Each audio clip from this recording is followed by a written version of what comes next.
Welcome to Football Incorporated Podcast, a podcast created by two of the greatest football minds.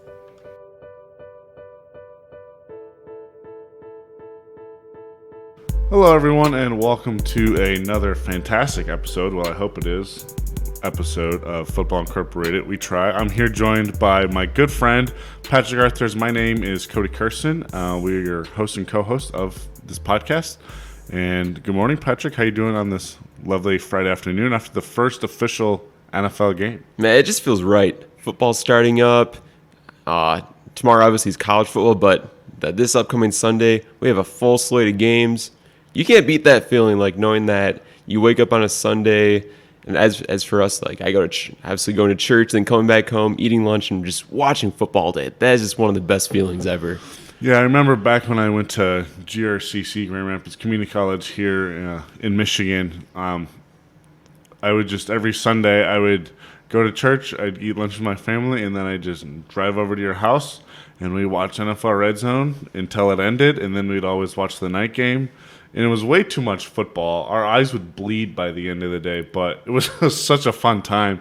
Even though we didn't do anything all day, it was just a good time. We should have been doing more homework probably, but yeah, it was a good time. We had a lot of fun. I just think football season is just a different time of year. Like, you know it's coming, fall's coming.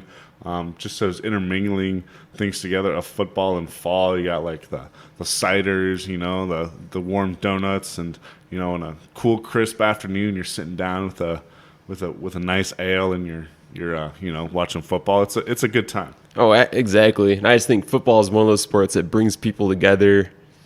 Everyone's watching it. Everyone's tracking their fantasy teams. It's just one of those times where I just love. You just can't beat this time of year. Yeah.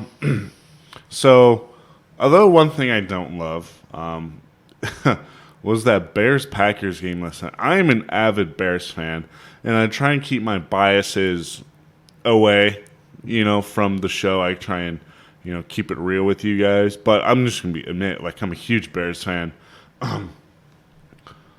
But last night, I'm concerned now of the season. That defense looked pretty good, but the secondary wasn't that good. There were wide open throws Aaron Rodgers would make. He didn't even have to throw it into a tight window at all. Just wide open receivers. Chicago Bears defense on the run game is great, and when they get to Aaron Rodgers on a sack, that's great. But when Aaron Rodgers has time to throw the ball, that's not good. And he only threw for 208 yards, but they were on a couple big plays. The secondary is a little concerning, but I hope they get better. But the thing that's most concerning to me is that horrendous offense we saw last night. Everyone looked confused. Mitch Trubisky looked like a deer in headlights last night. Matt Nagy's play call didn't make any sense. That O-line was atrocious. I mean, you can't go 0-1, lose to the Packers when you're favorites to win at home on the 100th season, and look like an absolute crap show of a team just on offense. Defense was pretty good. I'll give them like a B+ because that secondary wasn't that great. But that offense is concerning to me. I mean, you saw it. Well, how much do you think that offense is going to hinder this team this year? It's concerning. I would be concerned if I was a Bears fan. I just think I was just really kind of shocked at how bad the offense was, because you would think, like, based on the way the season ended for the Chicago Bears, that offense was flying at a high point. Mitch was making great reads. He was patient in the pocket, but what I saw to Mitch in that game was very concerning. Oftentimes, and I want to hear what you think about this, but he'd move out of the pocket, and Allen Robinson would be open all the time on the sideline, but he just wasn't throwing the ball to him. That's just really concerning, and it's really derailing his progress towards being that next great quarterback. Yeah, we thought Mitch would definitely be making some strides this year and making strides forward. You know, because he made a big strides last year from John Fox and Matt Nagy, but now he looks like he's back on the John Fox offense. He can't make throws to open receivers. He can't spot receivers. He just tucks and runs. He holds onto the ball way too long. There's a stat last night where if he holds the ball for under 2.5 seconds and makes a decision quick, he's really good, and he's really accurate, and he gets yards. But he thinks too much. He holds on to the ball too much. He's like, do I want to throw? It's just let it rip, man. Okay, just get the ball and just fling it out there. When you hold on to the ball for that long, sometimes 6-7 seconds, and then you overthrow a receiver, or you throw a pick, or you think about it too much, and then you just run. Or there's this one play I was watching where Mitch Trubisky had the ball. He was running and had the ball like he was going to throw to an open Allen Robinson, and then he just tucked it away and ran out of bounds. It's like, what are you thinking on that play, man? Like, you got to be better than that. And I kind of fault this at Matt Nagy for not playing anybody in the preseason. That's really concerning too. And there's another thing I want to hear your thoughts on this, but it was before the 2-minute warning, and the Bears were in position to score. But I was kind of puzzled. Mitch threw a corner route in the back of the end zone into double coverage, when he could have just said, "No, what? Check it down, live to play another down." Yeah, there was an obvious check down there. And it was obvious. And that's what's concerning. The fact that Mitch did not recognize that check down, and he forced it in the back of the end zone when there was a safety in back and a cornerback in front of his wide receiver. Yeah, I mean, the ball kind of got tipped, and that's when I don't remember, but yeah, Amos got it. I made a prediction last night on Twitter that Adrian Amos is going to pick off his old QB, and he did. I'm just saying, it was a pretty good call by me. But anyway, yeah, he's got to be able to read those checkdowns. He's got to be able to, on a play. Yeah, so I'm sorry. Yeah, he's got to be able to see those checkdowns, and he didn't. And there was a lot of things wrong with that offense. First of all, Trubisky's play was terrible. Every time I see a bad game by him, I always do hashtag could have had Mahomes. Because if we had Patrick Mahomes, we would have won the Super Bowl last year, and we would win another one this year. I almost guarantee it. With that defense, ooh, yeah, baby. But Mitch can't throw deep balls. He didn't throw a single deep ball yesterday. They were all check downs, 2-3 yard routes. And the thing is, that O-line wasn't good. He got pressured a lot. He had to run out a lot. He got sacked a lot. That O-line is not great, and they need to protect him. You only need to protect him for like 3 seconds, and sometimes they couldn't even do that.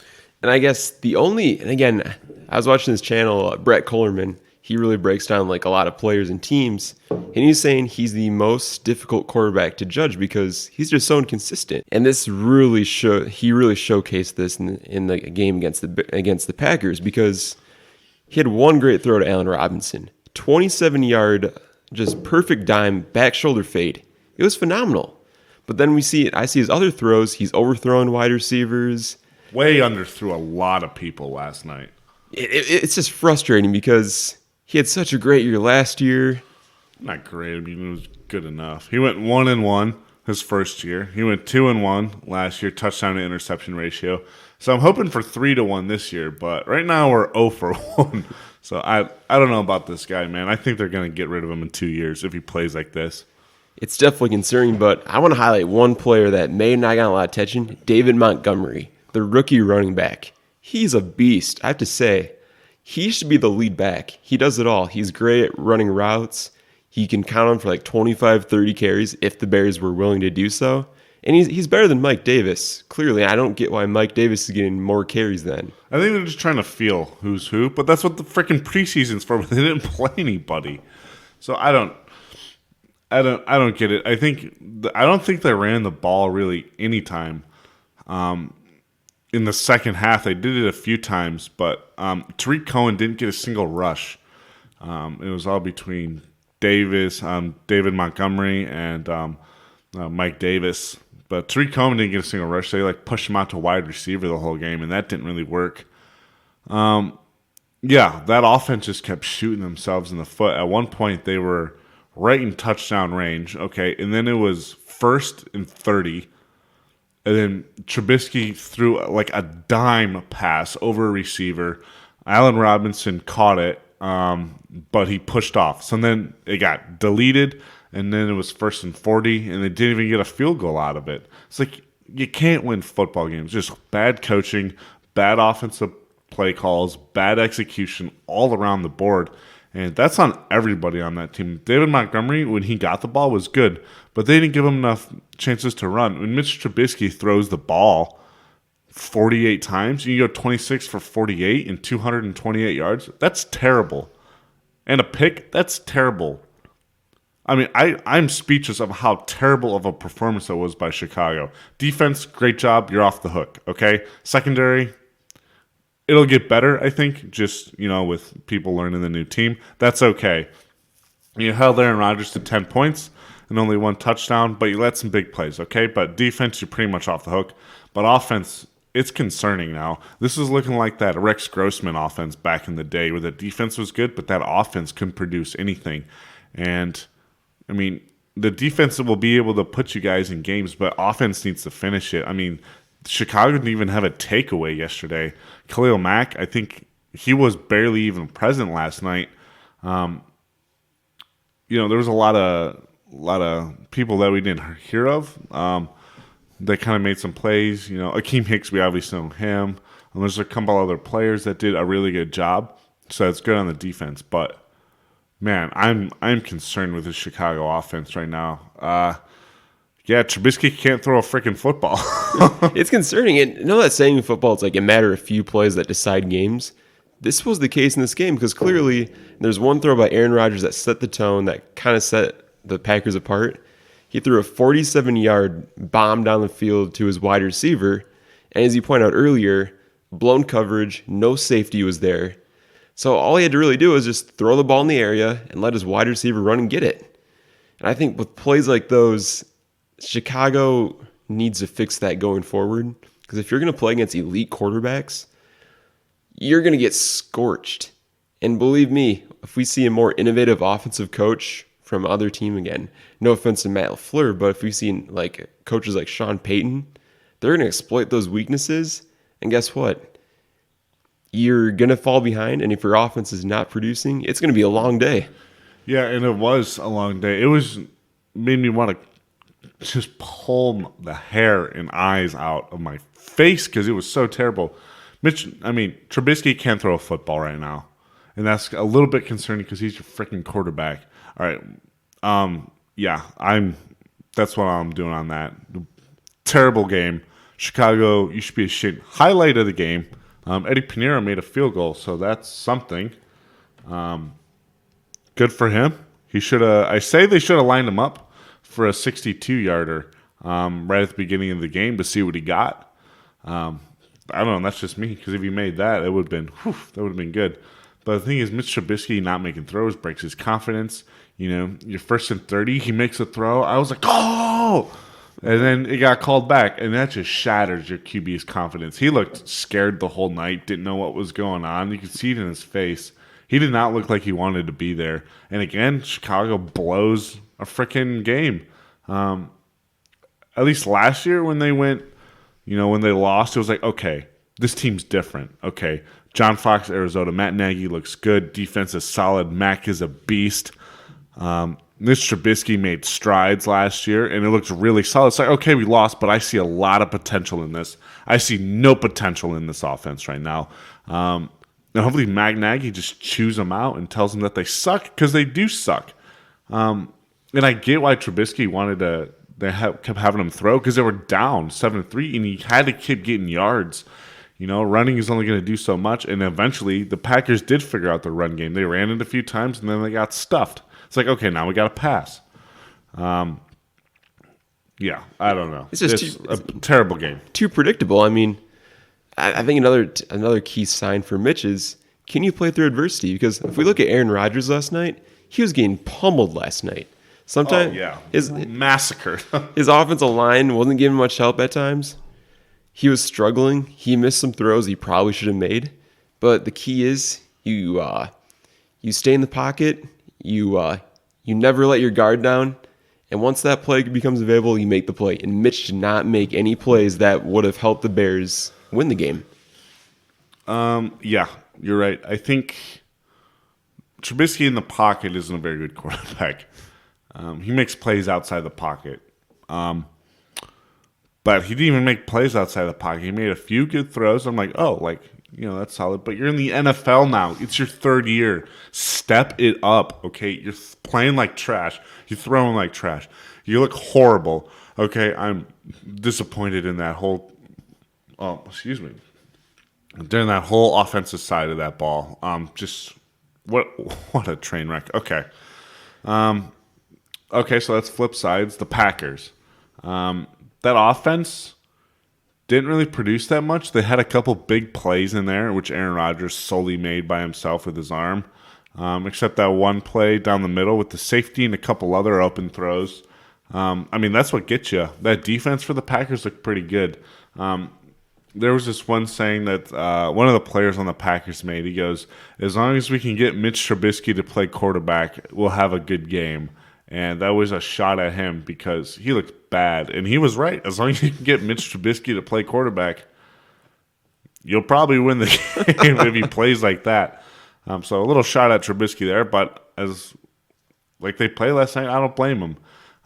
Yeah, defense looked pretty good. They made that Trubisky, who's now in his third year, looked frantic all over the place. So Packers played well, and I think they deserved this win. The Bears kept shooting themselves in the foot too much, and then the Packers just took advantage of opportunities. I have to say, that Packers defense is impressive.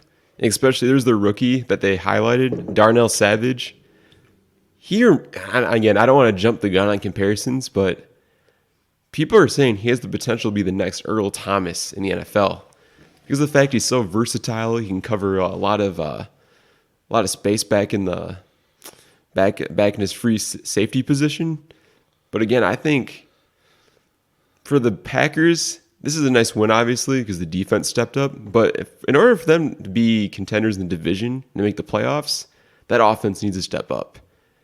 And again, I think it's going to come over time because I think Matt LaFleur and Aaron Rodgers are still developing that quarterback coach chemistry. And Aaron himself is still kind of learning the offense. And again, he didn't really play in the preseason. I don't believe he did. So the only way is up for this Packers team. That's my belief, and I think they can be good, but right now they're not that great. Yeah, I don't. Besides Devontae Adams on the outside, I don't really know who the receivers is. Jimmy Graham looked pretty solid last night. Rodgers just did stuff with his arm last night. That's all it was. Aaron Rodgers being Aaron Rodgers. I hate the man for it because he just destroys my team every year. But Chicago lost that game themselves. They lost that game themselves, and it was a terrible game to start off the NFL 100. I'm ashamed of this team, and I'm embarrassed to be a fan right now because that was horrible. So good job, Packers. Matt LaFleur, good first win for you guys. But I don't know what the season. Now next week we face Vic Fangio in that Denver defense, which is going to be. Whew. Trubisky's going to throw 4 picks. He's going to throw for 120 yards, and they're going to bench him. But yeah, anyway. Okay, so the next segment, we're going to move on. We are going to make our week 1 predictions. We're going to try and do this every week that we can.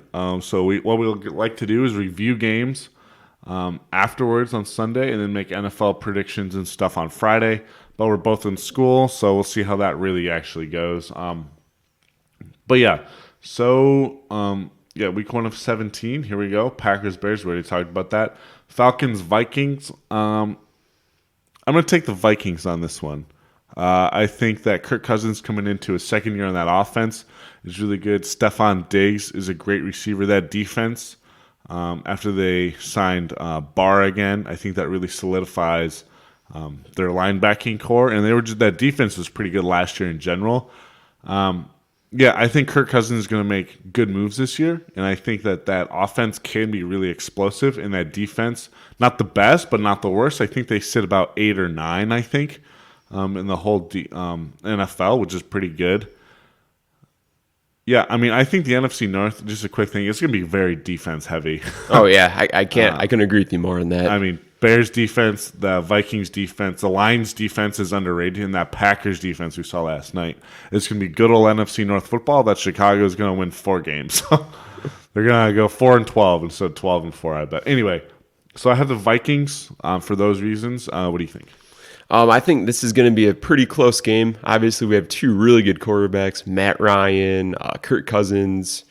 However, I give the Vikings a little bit of an edge in this game, frankly, because I think the Falcons' offense may rely on Matt Ryan a little too much, and Devontae Freeman isn't really back to full to his normal self. So that being said, I have the Vikings winning by a field goal in this game. But again, I think it's gonna be super competitive. This game could go either way, but I think Kirk bounces back and he's motivated to play great this week. Yeah, the Falcons have some great offensive weapons. Their defense is okay. I mean, they're probably like 13 or 14 in the NFL. If the Falcons win, it's because of Matt Ryan. We'll put him on his back and carry them. But I don't really see that happening. He's not very good at closing out games, as we've seen a lot of times before. I see a lot of similarities in Matt Ryan and Kirk Cousins. They have good stats. They produce a lot of good numbers, but they can't win games at the end or big games in general. So, yeah, I have the Vikings going on this one, which is a bummer because I think the Bears will be at the bottom of the division starting out this season. And also, I'm also a little bit concerned about the Falcons' offensive line too. They've had a couple injuries in the preseason and during training camp, so that's a little concerning for me. Which is why I think the Vikings have a little bit of a slight edge over the Falcons. Yep. Bills, Jets. Ooh, get to see Allen and Darnold going at it again. That'll be really fun to watch. I think just seeing both those quarterbacks kind of traverse the NFL in their second year. I think both of them can make big strides in big ways this year, and we're gonna have to, I guess, just find out if they are gonna do that. But I'm gonna take the Jets on this one. The Bills are the Bills. I think with Le'Veon Bell on the Jets, even though he hasn't played in a year, he's still an outstanding running back. Yeah, so I'm gonna take the Jets on this one. I'm gonna disagree with you on this. I got the Bills winning this game, and again, I think, as you said, the intrigue of this the quarterbacks playing this game, Josh Allen, Sam Darnold. However, the reason I am picking the Bills is because I'm worried about that Jets defense. They lost one of their linebackers in the preseason. He's actually a major contributor to a torn ACL. So again, I'm not sure how the defense is going to play, but I have Buffalo in this game because I think Josh Allen has matured as a quarterback. His pocket presence was really good this preseason. So if he can do that in this game, but again, that Bills defense is pretty good. Yeah, I'm just going to point out. So I understand your point. Yeah. So I think this is going to be a very close game. Yeah, I can see it being either a slugfest or a shootout. It's either going 48-41 or like 14-7. You know. And also the Bills' weapons too. They have Cole Beasley now on their team. Mm-hmm. They have a really exciting rookie named Devin Singletary. I believe he was a 3rd or 4th round pick. He's a pretty exciting prospect on their team. So close game, but at the end of the day, I think the Bills slightly edge this one out. Yep, I can understand your point on that. I still think I got the Jets going on this one. I just think that they got good weapons on the outside. So, all right, Redskins, Eagles. I got the Eagles. This is an easy one. I don't see the Redskins win this game. The Eagles are just too loaded offense, too much talent. Yeah, they're way loaded. Their defense is pretty good. Their offense is loaded. If Carson Wentz can stay healthy, he can be a top 7 quarterback in the NFL this year. Yeah, so Redskins, I want to see what Haskins has, but I don't even think they're going to start him, are they? No, I believe Ian Rappaport reported that Case Keenum's going to be starting, and again, I don't see why they're going to start him because they're going to be a below-average team anyways, so why does it really matter, right? Yeah, why does it even matter? I say you start Haskins and see what he has. We'll talk about that when we get to the Dolphins with Rosen and everything, but yeah, Eagles, 100%. I'm not even concerned about anything on that Redskins team. Colts, Chargers, I have the Chargers. Colts offense, now that Luck is gone, is going to be very hindered. People are like, oh, Jacoby Brissett's the next franchise quarterback. No, he's not. All right, he's going to play a couple years until they can get Trevor Lawrence. Sorry, Colts fans, but you guys are going to have a terrible season. I have Chargers going on this one. This one, I think I have the Chargers. However, I think the Colts are going to make it more competitive than people are saying. Because I think Brissett's he's a fierce quarterback. He takes a lot of hits. He's going to help keep them in the game. However, I just think with the experience of Phillip Rivers and that offense, that he's going to keep him in. But I think the major concern for Los Angeles is Derwin James. He's going to miss 6 months. So, but I do think Phillip Rivers is going to guide this team to victory. Yeah, definitely. Phillip Rivers, definitely great quarterback, obviously. That offense, a lot of weapons on that offense. Strong defense. Chargers, I think, take this one by at least 2 touchdowns. But Giants, Cowboys, I'm taking the Cowboys. Giants suck. They're terrible. With Odell Beckham gone, yeah. What a terrible team they're going to be this year. I got Cowboys destroying them. This is a no-brainer. The Cowboys are clearly going to win this game. Again, I think with Zeke Elliott back in the lineup, with that play-action heavy run, a lot of play-action passes for Dak Prescott, easy reads. I think Dak Prescott's going to have a really good game along with Ezekiel Elliott. So overall, I think this is just they're going to win it by, I say, 10 points, at least 10 points. Yeah, at least. Okay, Texans Saints. Who do you got? Oh, okay. This is a tough one. I have the New Orleans Saints winning in this game. I just think Michael Thomas is back. Michael Thomas and Drew Brees, that combination is really good. And I just think overall this team has potential to be really good. And I think they put it all together this week. And with Houston, my real question is that offensive line. Did they do enough this offseason to fix the offensive line? If so, they could win, but I just think it's going to take them a while for that offensive line to gel and protect Deshaun Watson. Yeah, I'm going to agree with your pick on this one. I have the Saints winning. They have a great team. Michael Thomas, great weapons. That defense may not be the best, okay, but I think they can hold their own. Deshaun Watson, I think it's going to be a pretty explosive game. I think it'll be like 28-21, 28-25, 35-28, something like that. But yeah, I have the Saints winning by a touchdown on this one. Okay, great Chiefs, and Chiefs. Chiefs for sure. Nick Foles, he's not the savior. Okay, Nick Foles is going to suck in Jacksonville. He's going to throw for 2,800 yards, 23 touchdowns, and 10 picks. He's not going to be very good. So, Jaguars, not great team. Defense, solid, but that offense has a lot of question marks on it. And that Chiefs offense is with Mahomes, the MVP. You can't bet against them, so I'm going to take Kansas City. I also have Kansas City in this game, too. My big problem with Jacksonville is that while I think Nick Foles is a decent quarterback, he just doesn't have many offensive weapons. And I think the fact that Kansas City is just loaded on offense, Patrick Mahomes can just sling it wherever he wants to. That's why I think they win. And again, I think there will be points in this game because while Kansas City has improved their defense, I don't think it's like elite defense. So they're going to give up points, but I think Patrick Mahomes, I'm not going to say outduels him, but he does more than Nick Foles in this game. Yeah, he'll throw 3 touchdowns, 300 and something yards, and maybe a pick. All right, Titans, Browns, I have the Browns. With Odell Beckham now on that team, Baker Mayfield's second year, kind of the underdog mentality they still have because they still need to make the playoffs. I had the Browns destroying the Titans in this game, like by 2 touchdowns at least.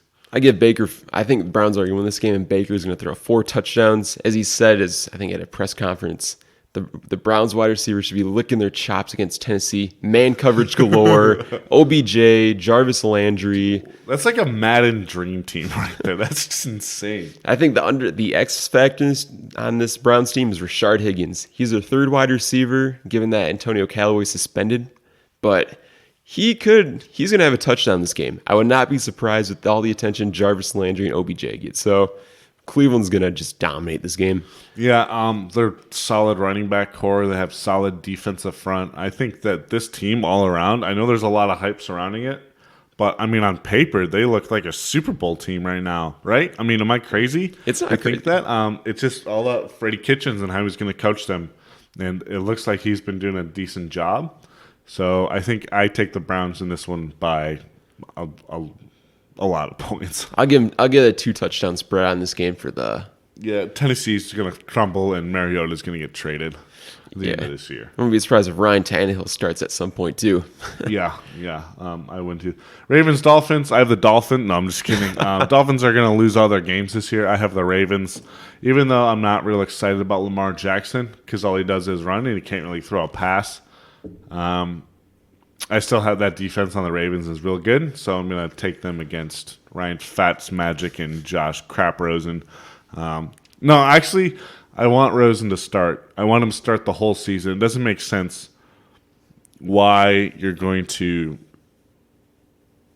I don't know. It doesn't make any sense to me why you're not going to start Rosen because you got to see where you're at when the draft comes, right? Exactly. And if you say you have a good quarterback, maybe just make some mistakes, okay? It's like, oh, we still have our QB. Let's build around him instead of taking another QB and Rosen going on his third team. Give him a shot. I mean, when Brett Favre, right, I'm not saying the two are the same in any way, but, he went to Atlanta, and then they traded the rookie, right, to go to Green Bay afterwards. And after that, he sat for a while, and then he came in and just exploded onto the scene. So I can see that happening. I'm not saying that he is Brett Favre, but I'm saying that Rosen can come in when Fitzpatrick inevitably fails and throws a ton of picks one game and looks like Fitzpatrick. Rosen's going to come in, and I think he's going to do pretty solid. So, but until that time comes, I'm not taking the Dolphins in anything, and I probably won't take them in any game this year, to be honest. Every team is better than them. Oh, maybe I'll have them win against the Bengals, but yeah, I don't know. Ravens by a lot in this game, I think. I have Baltimore. I think Lamar Jackson showed some promise this preseason. He improved as a passer. I think he's a more efficient player. But again, I agree with you on this. I'm a little confused by what the Dolphins are doing this offseason, frankly. Because, I mean, like if we're going to be honest, next year in the draft, the top quarterback is Tua. And right now, the Dolphins have is Josh Rosen is the second string quarterback. I don't understand why, and this is what I really agree with you on, why the Dolphins aren't starting Rosen. If they think Rosen's a franchise quarterback playing for a year, great. If not, just take your losses. But again, I just think the Dolphins are going to be really bad this year. Whoever starts, it doesn't really matter. So that being said, I think Baltimore gets a really convincing victory. I don't see Miami being this game whatsoever, to be honest. Yeah. Dolphins are going to suck. Okay. This year, Rams, Panthers. I have Rams. I just think they're better overall. Defense is good with Aaron Donald leading the front. Jared Goff coming into his fourth year, I believe, right? Yep. Yeah, coming into his fourth year. He made a lot of good strides last year. There were a couple games where I was like, but that's part of it. But yeah, I think Jared Goff and the Rams just take on the Panthers, and I think the Panthers will win 7 games, and Rivera's going to get fired. I also have the Rams winning this game, and the reason I'm not as confident as high in the Rams as the Panthers is that I'm not sure what their offense is going to be like this year. Last year it was a train wreck. If we're going to be honest, Cam Newton was injured all year. It was just really bad, but I think the Rams lost like a ton of their games. They were like 6-2, and I think they ended up 7-9. You can't do that, man. Or either 9-7, but they lost a lot of their games on the back end, and it wasn't good. It's just really frustrating. But that being said, I think the Rams just have too many weapons. Jared Goff is playing he played at a very high level last year. I expect no worse than last year with Jared Goff, given that he just signed a huge extension with $110 million guaranteed money from the Rams. So the Rams, they're going to win this game. I have no doubts in the Rams this season. All right, Bengals, Seahawks. Bengals are terrible. Okay, I'm taking the Seahawks all the way. There's not even really an explanation of why the Bengals would ever win a game this year. Seahawks, for sure, by a lot of points. Russell Wilson's going to expose them. But that's all I got. Seahawks by 1,000 points. Yeah, the Bengals. I'm not high in the Bengals this year. And frankly, I don't think Andy Dalton's that great either. He hasn't been that great for the last 4 seasons anyways. And I think the Bengals have a losing culture, and I see and I agree with you, Russell Wilson's going to go off against this defense. And again, I think Tyler Lockett's going to have a great day against this defense. Going deep, he and Russell have great chemistry, so easy victory for the Seahawks. Yep. Okay, 49ers Bucks. Wow, I'm conflicted on this one. I'm going to let you go first. What do you think? I'm taking the 49ers in this game. I am very high in the 49ers this year. Jimmy Garoppolo's returning. They had a solid defense last year, and now that he has decent weapons around him, he's going to thrive. And that's why I'm picking the 49ers. I'm very high on this team this year. I'm going to disagree with you. I'm going to take the Bucks. I think now with a new coach over on that side, I think that new kind of air raid offense, Jameis Winston is not a bad quarterback. Okay? He just hasn't really had a good coach yet. So I'm taking the Bucks. I think Jameis Winston does a really good job. I think he throws a pick, but I think he throws 3 or 4 touchdowns too. I think he's the guy going forward for the Bucks. I always had liked Jameis Winston. I mean, he really hasn't really been great. He hasn't been terrible. He's been pretty average. But I think this year he takes a step forward in the right direction, and I think the Bucks ink it out at the end of the field goal. And another point I think is really important for the 49ers offense, Kyle Shanahan is an offensive genius and quarterback guru. And I think with George Kittle actually playing with Jimmy Garoppolo for a full season. But keep in mind, Jimmy G hasn't played a game in a year. He's going to look terrible. He already looked terrible in the preseason. He looked awful. So that's why I say I think Jimmy G needs at least 3 games to warm up. You know, the Buccaneers defense isn't, super amazing, but I think that they can really put pressure on Jimmy G and make him make some mistakes. So I'm going to take the Bucks just because Garoppolo, he's overrated, I think. He hasn't been that great. I don't think he will ever be that great. 49ers are going to regret their decision to sign him. Yeah, so that's what I say about that. I think Bucks will take it out just because Garoppolo hasn't played in a long time. The one matchup I really want to highlight here, George Kittle versus the linebackers of Tampa Bay, especially Devin White. I think George Kittle, that's going to be a huge mismatch for the 49ers, and especially given that they run a zone running concept and their play action is lethal. I think there's potential for Jimmy G to have a career day, but also, as you said before, he could be off because he hasn't played in a long time in a regular season. But I'm banking on Jimmy G with the full offseason to have a great game and lead the Niners to victory. Okay, great. Steelers Patriots. I'm going to take the Patriots just because you can't ever count them out. I don't know. There's not really a lot of excitement on that team right now, to be honest with you. But I think the Patriots do the Patriot way and they win. This is kind of a tough game to pick. I think what I saw out of the Steelers this preseason was impressive. James Washington stepped up as the number 2 wide receiver. James Conner's back. But again, I think the Patriots edge this victory out. Tom Brady's a winner. That defense is always well coached up by their defensive staff there. So I think it's going to be a relatively low scoring game. But I think I give the Patriots the nod in this game. Yep. Okay, great. Okay, so 2 Monday night games. Oh, we already talked about the Texans Saints. The other Monday night game, Broncos Raiders. I'm going to take the Broncos. I don't want to, but I think Vic Fangio, that defense is going to be sweltering this year, and Derek Carr is going to look terrible. I also have the Broncos in this game. I think the fact that Antonio Brown's going to be suspended, heck, he may never even play a game with the Oakland Raiders. As reported that they may void his $30 million in guaranteed dollars on his contract. But I think Joe Flacco is going to be more than motivated this season, and they're going to be better than people think. As you said, great defense. That offense is kind of to be determined, but I think for this game, the Broncos etch out a victory against the Raiders. Yeah.